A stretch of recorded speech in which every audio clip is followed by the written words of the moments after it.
good morning class. Today we will going to start the next disease portion, encephalitis.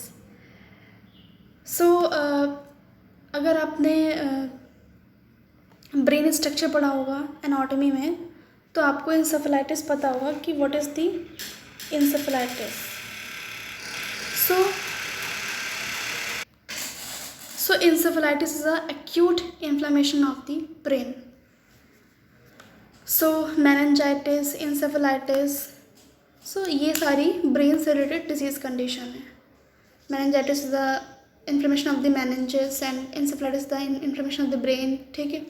So encephalitis क्या होता है? Brain में inflammation होना is known as encephalitis. So acute inflammation of the brain is called as encephalitis and children, elderly and those with a weak immune system are those who are more prone to encephalitis. ठीक है. मतलब यहाँ पे ये दिया गया है कि जैसे कि चिल्ड्रन हैं, एल्डरली हैं, मतलब those with week immune system, मतलब जिनका इम्यून सिस्टम वीक होता है, उनमें ये प्रॉब्लम कॉज होती है. वैसे तो ऑलमोस्ट जिनका इम्यून सिस्टम वीक होता है, ज़्यादातर डिजीज़ कॉज करने की ससेप्टेबिलिटी भी उन्हीं को ही ज़्यादा होती है. ठीक है. नेक्स्ट क्या लिखा है? The treatment give and the chances to recovery depend complete on the virus. मैंने आपको बताया, पहले ही बताया कि ये ट्रीटमेंट जो है वो डिपेंड करता है कि वो कौन सी फैमिली का है, उसका जीनस क्या है, एंड ये पूरा ऑल टोटल डिपेंड करता है कि कौन सा वायरस उस इन्फ्लेमेशन के लिए इन्वॉल्व है और कितना ज़्यादा वो प्रॉब्लम सीवियर है. नेक्स्ट क्या लिखा है? एक्यूट. एक्यूट एक ऐसी स्टेज होती है जिसको हम रिकवर कर सकते हैं विदाउट एनी कॉम्प्लिकेशन. और क्रॉनिक जो होती है बहुत ही क्रिटिकल स्टेज होती है. ठीक है. उसमें भी नहीं कह सकते कि ट्रीटमेंट चल रहा है तो मे बी वो सर्वाइव कर ही जाएं. सो एक्यूट में क्या होता है कि इंसेफेलाइटिस अफेक्ट ब्रेन डायरेक्टली. इसमें डायरेक्टली ब्रेन पे अफेक्ट पड़ता है, प्रभाव पड़ता है. पैरा में क्या होता है? Infectious. Brain and spinal cord inflates 2 weeks into contracting the virus और बैक्टीरिया. इसमें बोथ इन्वॉल्व होते हैं, स्पाइनल कॉर्ड एंड ब्रेन दोनों इन्वॉल्व होते हैं, दोनों कंजॉइन हो जाते हैं विद दी वायरस और bacteria with in the 2 weeks, 2 हफ्ते में ही. आइदर अगर वायरस की वजह से या फिर बैक्टीरिया की वजह से, तो उसमें दोनों इन्वॉल्व होते हैं, आपके ब्रेन भी और स्पाइनल कॉर्ड भी. नेक्स्ट क्या है? This is the all about the introduction about the encephalitis. Next आपका आता है causes. What are the causes? First one is, देखो हर किसी का जो कॉज होता है पहला तो वो अननोन होता है, क्योंकि जितने भी हमारे रिसर्चर्स हैं, बड़े बड़े रिसर्चर्स हैं, तो उन्होंने इसका एग्जैक्ट जो कॉज है वो अभी भी उन्होंने फाइंड आउट नहीं किया है. सो इसका जो एक एग्जैक्ट कॉज है वो अननोन है, बट मे बी ऐसा हो सकता है उन्होंने रिसर्च करने के बाद ऐसा. तो usually caused by a virus और sometimes even a bacterial infestation as well as non-infectious inflammatory condition may cause inflammatory. मतलब इनका कहना है कि समटाइम्स वायरस के या फिर बैक्टीरिया के इन्फेस्टेशन से ये इन्फ्लेमेटरी कंडीशन कॉज होती है, जिसकी वजह से इंसेफेलाइटिस कॉज होता है, जिसको इन्होंने एज अ कॉज सर्च किया. Few virus that may be instrumental in causing encephalitis. कुछ वायरस जो हैं इंसेफेलाइटिस को कॉज करने के लिए हेल्प करते हैं. पहला क्या है? Herpes simplex, polio virus, mosquito born viruses, tick born and rabies childhood viruses. इनका भी कॉज है इंसेफेलाइटिस कॉज करने में. सो this is the causes. Next हम डिस्कस करते हैं rate of incidence. So what is the means of rate of incidence? मतलब कितना ज़्यादा ये इसका इंसिडेंस है, मतलब कितना ज़्यादा ये स्प्रेड हो सकता है और कितने कंट्रीज़ में ये अफेक्टेड है, इसका क्या इंसिडेंस है. ठीक है. सो कौन कौन सी कंट्री में इसने इम्पैक्ट डाला है, तो this is the all about the rate of incidence. So there were no studies that specifically addressed the incidence of AES. So AES is a acute inflammatory syndrome.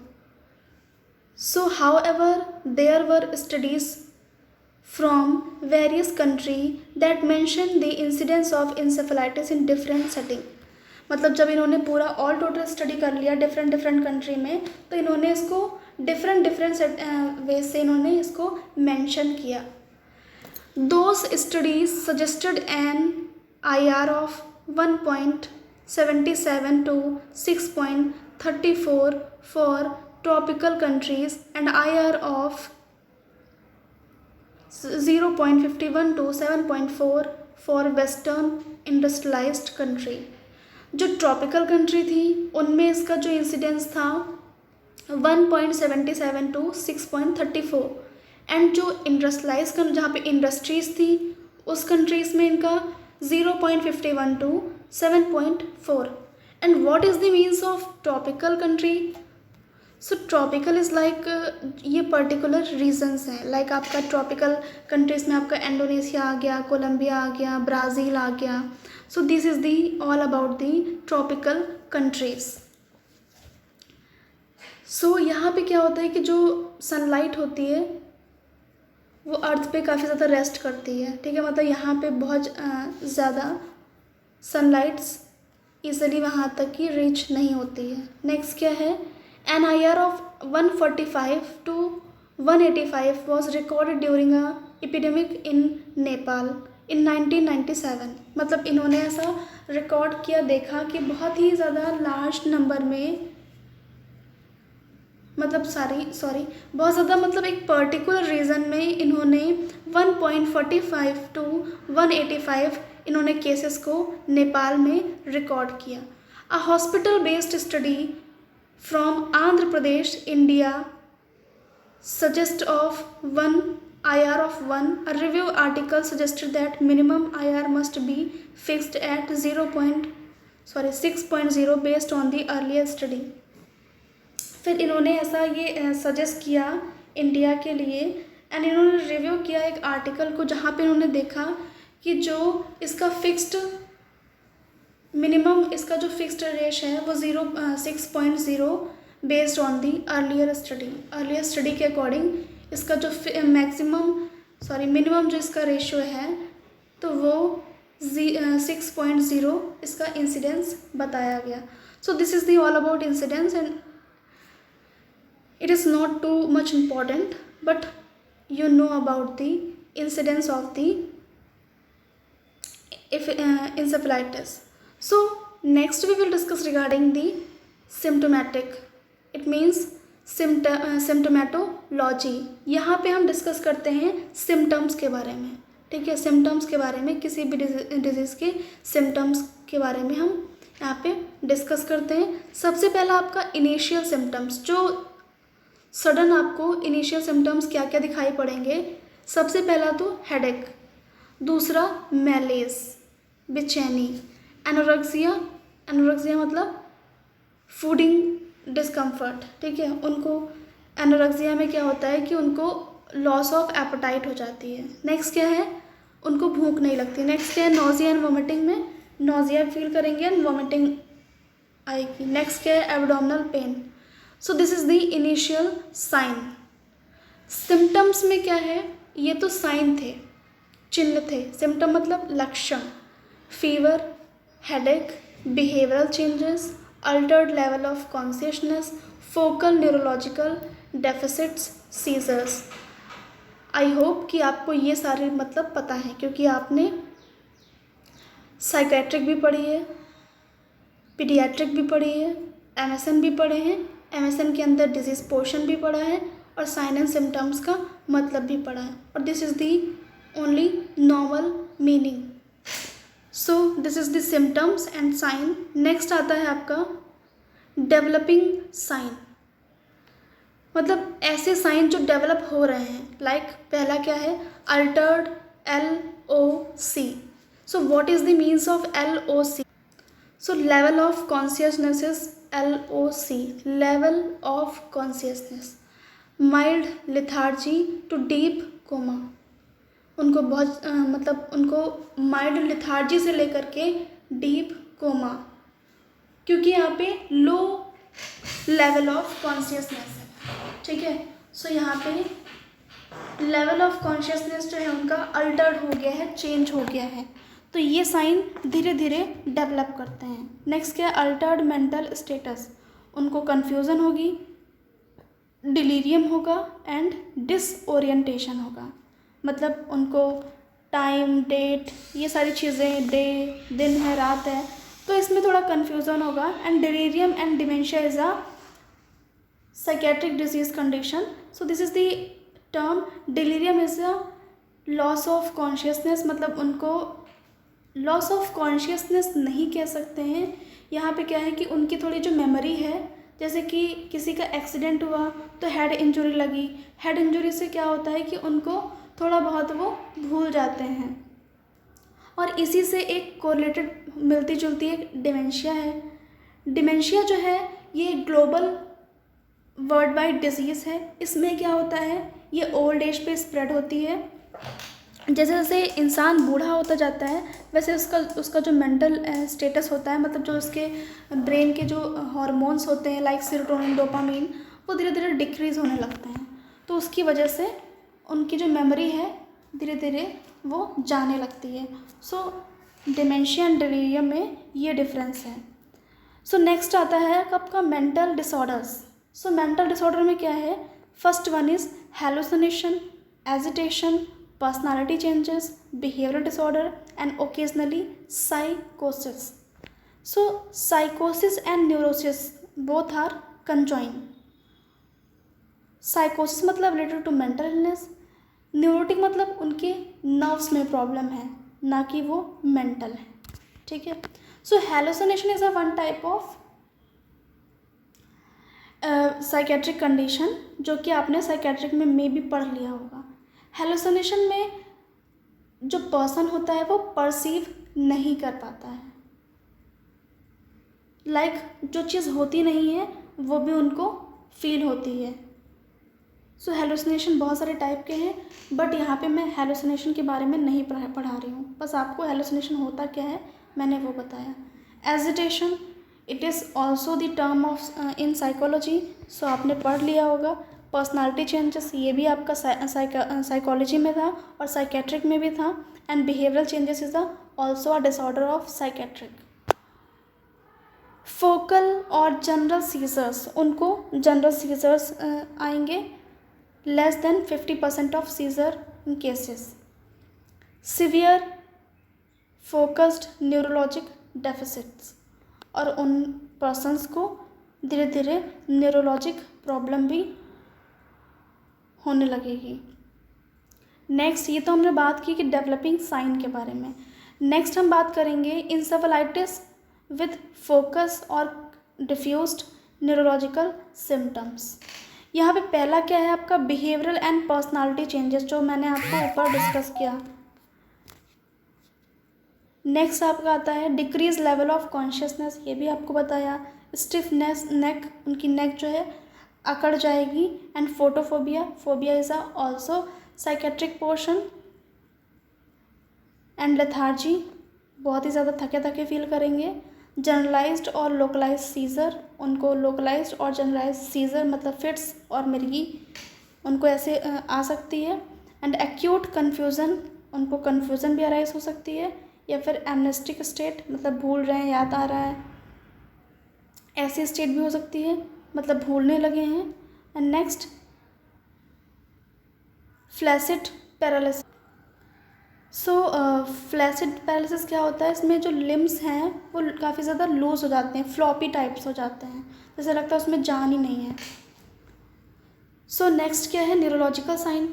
मैंने बताया कि न्यूरोलॉजिकल मतलब क्या होता है कि इसमें न्यूरॉन्स में प्रॉब्लम हो जाती है। सो अफेजिया, ये भी आपका साइकेट्रिक टर्म है। अटैक्सिया, ये भी आपका साइकेट्रिक टर्म है।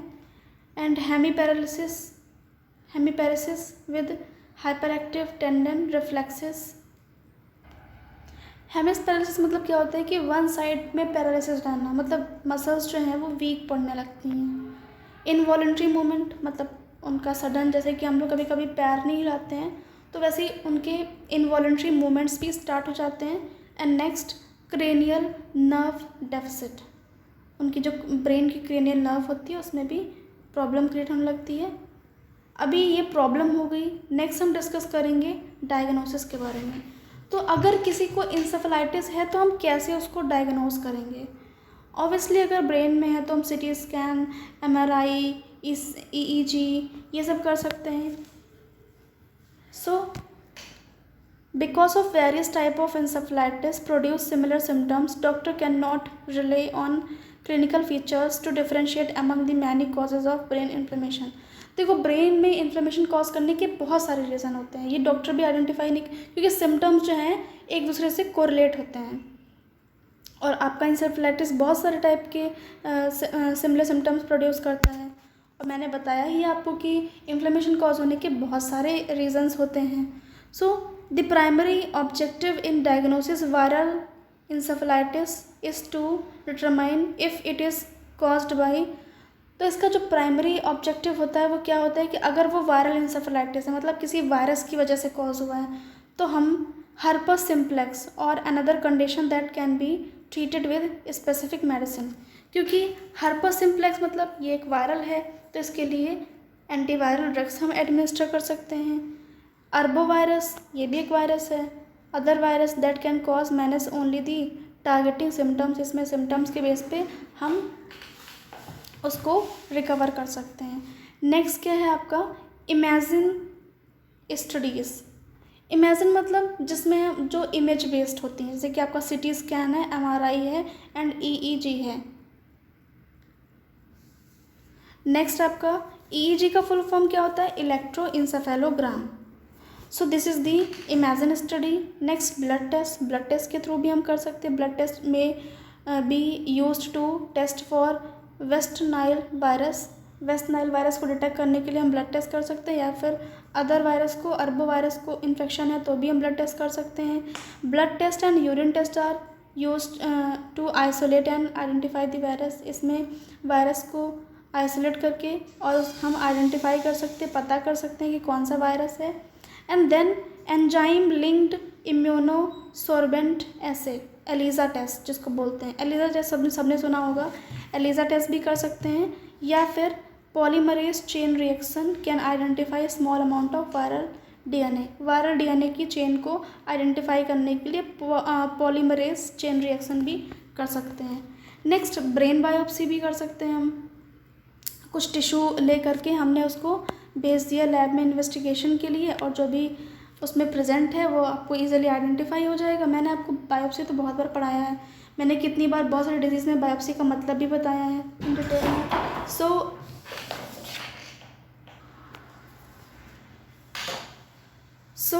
This is the biopsy. And next क्या है? ट्रीटमेंट। ट्रीटमेंट में हम ये डिस्कस करेंगे कि कौन कौन सी ड्रग्स है। मैंने बताया कि ये तो बेस्ड होता है कि कौन टाइप्स का इन्फ्लेमेशन है, कौन से वायरस से कॉज हुआ है। तो अगर वायरल है तो एंटीवायरल मेडिकेशंस देंगे, एसाइक्लोविर है। और नेक्स्ट क्या है? फोस्कानिट टू ट्रीट हर्पस इंसेफेलाइटिस और अदर सिवियर